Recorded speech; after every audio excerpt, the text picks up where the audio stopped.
In this lecture, we will be starting a new topic, and the topic is regular expressions. So, till now we have seen many languages, and we have also seen certain kind of strings accepted by languages. And till now, the way we have represented those strings were just using simple English language. Now, what are regular expressions? Regular expressions are used for representing certain sets of strings in an algebraic fashion. So instead of simply representing them as we used to do till now, these regular expressions are used in order to represent our strings in an algebraic fashion. So before we learn more about regular expression, there are certain points or rules that you must remember, and let's see what they are. Okay, so these are the rules or points that we must remember about regular expressions. So let's see the first point. Any terminal symbol, that is symbols that belong to sigma, including the empty and the null symbol, are regular expressions. So till now we have seen many symbols like A, B, C and so on, which we use for representing the inputs and outputs. So all these symbols known as terminal symbols, including the empty and the null symbols, are all regular expressions. So that is what the first point says. Now let's see the second point. The union of two regular expressions is also a regular expression. So let's say that we have two regular expressions which we call R1 and R2. These two are regular expressions, and then the union of these regular expressions, which is represented by R1 plus R2, this is also a regular expressions. So if R1 and R2 are regular, then their union will also be regular. Alright, so let's see the third point. The concatenation of two regular expressions is also a regular expression. So let's say we again have two regular expressions, R1 and R2.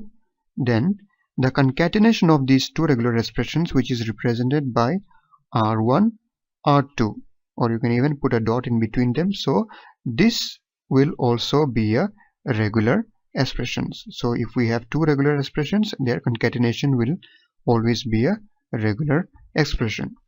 Alright, so let's come to the fourth point. The iteration or closure of a regular expression is also a regular expression. So if we have a regular expression, let's say R, and then the closure of R, which is represented by R star, will also be a regular expression. So what is this closure?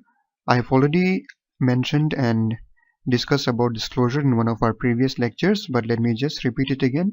Suppose we have a symbol A, and then the closure of A represented by A star will be everything that you can form using this A. So it includes the empty symbol as well as A, and then AA, and so on. Everything that you can form using this A, it will be an infinite set. So that is the closure of A. So if A is a regular expression, then its closure will also be a regular expression. So that is what this fourth point is telling us. And then the fifth point says that the regular expression over sigma are precisely those obtained recursively by the application of the above rules once or several times. So all the regular expressions over sigma, what are they? They are simply the regular expressions that are obtained by applying these rules which are given above once or many times. So we see that when we have regular expressions, if you do the union of them or concatenation of them or closure of them, you obtain new regular expressions.